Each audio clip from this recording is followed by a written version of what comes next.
BJP के पार्षद पंकज लूथरा हमारे साथ हैं। पंकज जी, हमने देखा कि जब मार पिटाई हो रही थी, धक्का मुक्की हो रही थी, बोतलबाजी हो रही थी, आप लोगों को शांत कराने की कोशिश कर रहे थे, तो ये कहा जाए कि आम आदमी पार्टी वाले कर रहे हैं, आप भी वैसे कहेंगे ये, लेकिन ये देखा गया कि दोनों पक्ष एक दूसरे पे मारपीट कर रहे हैं, तो इतनी दुखद स्थिति या खराब स्थिति क्यों आई है? देखिए, ताड़ी कभी एक हाथ से नहीं बजती है, लेकिन उनके पार्षदों ने आगे शुरुआत की, पहले असभ्य भाषा का प्रयोग किया, फिर गाली गलौज की, उसके बाद तो हद ये हो गई ना, हाथ छोड़ दिया हमारे काउंसलर पे, फिर दोनों में आपस में लड़ाई शुरू हो गई। और मैं बीच बचाव करते हुए हाथ जोड़ रहा कि भाई आप झगड़ा ना करें, लेकिन उन लोगों ने एक भी नहीं सुनी। दुर्गेश जी से मेरी बात चल रही थी कि दुर्गेश जी इस तरह के चुनाव कराएंगे, इस तरीके से आप ऐसे काम करेंगे, इसी भाषा का प्रयोग करेंगे। मैं समझता हूँ सभ्य लोगों को इस भाषा का, इस व्यवहार का उपयोग कभी करना नहीं चाहिए। पंकज लूथरा जो हैं बीजेपी के स्टैंडिंग कमेटी के जो है कैंडिडेट है, तो आपका खुद का चुनाव अटका हुआ है कि जीतेंगे नहीं जीतेंगे, क्या होगा? देखिए, चुनाव जीतने या जीतने की कोई बात नहीं है।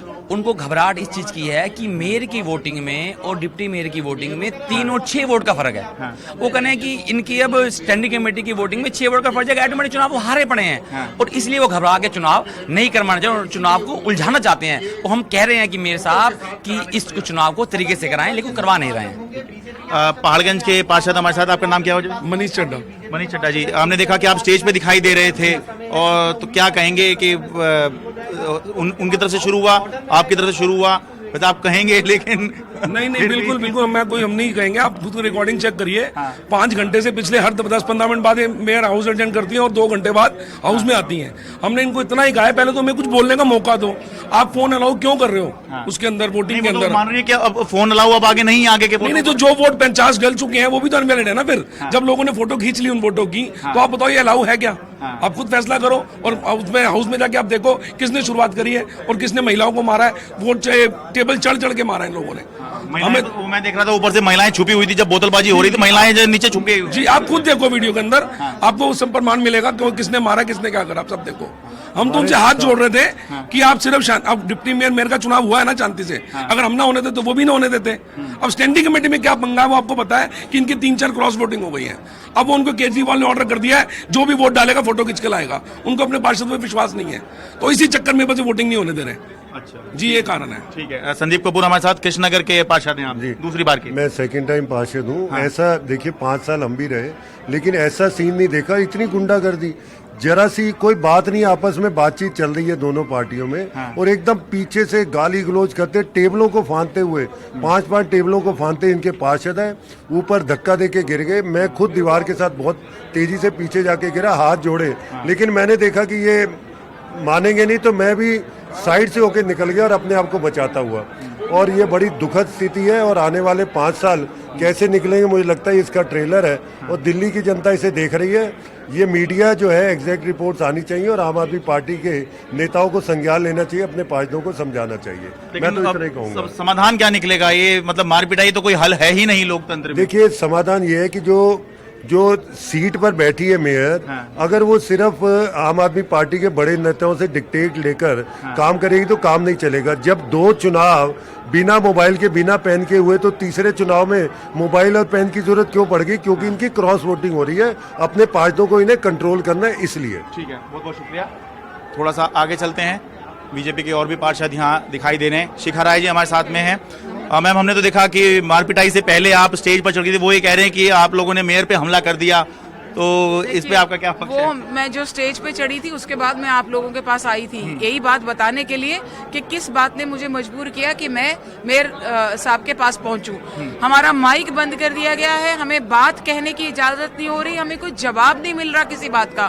जब हम ये कहते हैं कि चुनाव नए सिरे से आप करा लें, क्योंकि आपने स्वयं कहा कि हाँ मोबाइल ले जाना अलाउड नहीं होना चाहिए था, इसलिए मैं डिसअलाउ कर रही हूँ, तो उसके पहले का हुआ चुनाव आप वापस से तो करोगे ना, नए सिरे से शुरू करोगे। लेकिन आप डिक्टेटरशिप, टोटल एटीट्यूड, बिहेवियर ऐसा रह रहा है कि ना हम आपकी बात सुनेंगे, ना अपनी बात को बताएंगे, जो हमारे मन में आएगा वो हम करेंगे। ऐसे एटीट्यूड के साथ वो सदन में आती है मेयर, और उसके बाद फिर से शुरू कर देती है हम वोटिंग दोबारा शुरू कराएंगे। हमारा कहना मांग यही है कि जो चीज इनवैलिड है, जो वोट्स विशिएट हो गई हैं, उनको आप कैसे मान सकते हैं डली हुई वोट? आपका पॉइंट अपनी जगह पर है, लेकिन जो वोट पड़ गए हैं, ऐसा उनमें क्या खास है कि आप बिल्कुल उस पर अड़ गए हैं, उससे आगे नहीं बढ़ना चाह रहे, कह रहे हैं पीछे जाइए फिर से आइए? नहीं, देखिए 2 चीजें हैं। एक, जो हम ऑब्जेक्शन कर रहे थे right from the very beginning, जब पहली वोट डली थी, मैंने उससे पहले उनको ये कहा था कि जैसे हमने मेयर और डिप्टी मेयर में दोनों पार्टीज ने और प्रिजाइडिंग ऑफिसर ने ये तय किया था कि secrecy of the ballot vote रखने के लिए मोबाइल और पेन नहीं अलाउड होगा। तो अभी इस चुनाव में भी मेयर मेंबर के चुनाव में भी आप वही कराएंगी? तो उन्होंने साफ इनकार कर दिया कि नहीं, मैं ऐसा कोई आदेश नहीं दूंगी, अपने विवेक पे है, जिसने जो करना है कर लो। तो दैट मीन्स कि वो नहीं करना चाहती थी। हम उनको बार बार कहते रहे लेकिन उन्होंने नहीं माना। उसके बाद हमने देखा कि जब मोबाइल अंदर ले जाने का क्या नुकसान हो रहा था, वहां बैलेट की फोटो खींच रही थी, वहां से टाइम लगा करके अंदर लोग फोटो बैलेट की खींच रहे थे, तो इसका मतलब सीक्रेट बैलेट तो कोई रहा ही नहीं, उसकी सैंक्टिटी खत्म हो रही थी। इसलिए हमने उनको दोबारा कहा कि आप जो है ये मोबाइल अलाउ मत करिए ले जाना। तब हमें वेल में जाकर के अपनी बात कहनी पड़ी और अल्टीमेटली क्या हुआ कि उनको मानना पड़ा, क्योंकि उनको पता था वो गलत किया था उन्होंने। लेकिन वो बात तो अभी भी वही है कि वहीं अड़ी हुई है। जब ये बात हो गई कि उन्होंने खुद ये कहा कि हाँ मोबाइल अब आगे अलाउड नहीं होगा। आगे अलाउड क्या मतलब यही है कि नहीं जाना चाहिए था। इसका मतलब उन्होंने अपनी गलती को सुधारा।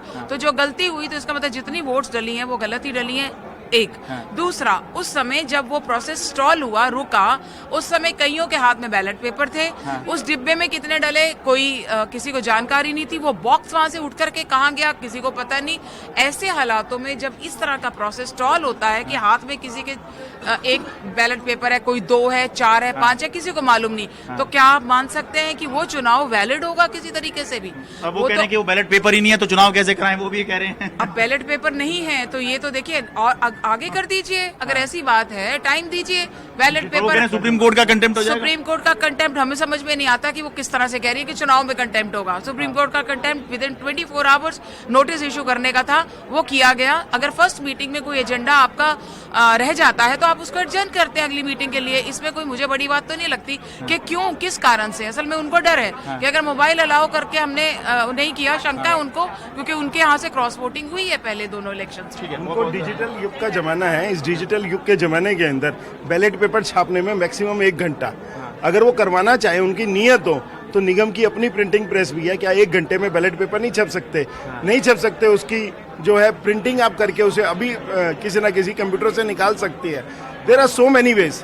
वो करवाना नहीं चाहते और ब्लेम करना चाहते हैं और हमेशा गुंडाई। आज जिस प्रकार से उन्होंने बिहार बना दिया है दिल्ली के इस निगम को, हमें तो लगता है कि ये आने वाले समय पर क्या निगम चलेगा और कैसे चलेगा, इसकी तो हमें दुर्दशा देख के बड़ी दिल में तकलीफ हो रही है कि ये वो दिल्ली नहीं बची जो पहले दिल्ली थी और दिल वालों की दिल्ली कहलाती थी। ठीक है, आप कुछ कहना चाहिए? भगवान सिंह जी जो है उनसे भी हमारी बात हुई, जो निगम के सचिव हैं। हाँ जी, उन्होंने हमें बोला कि 10 मिनट में यही प्रिंटिंग प्रेस है, हम अगर मैम ऑर्डर करेंगी तो हम इसको प्रिंट करा सकते हैं। पर मैम ऑर्डर करने के लिए तैयार ही नहीं थी। बार बार रिक्वेस्ट करने पे सिर्फ ये कह जा रही थी बैठ जाइए शांति से, बैठ जाइए शांति से, बैठ जाइए। पर वो ये चीज़ कराने के लिए तैयार ही नहीं थी कि नंबर 1 से फिर से वो होनी चाहिए।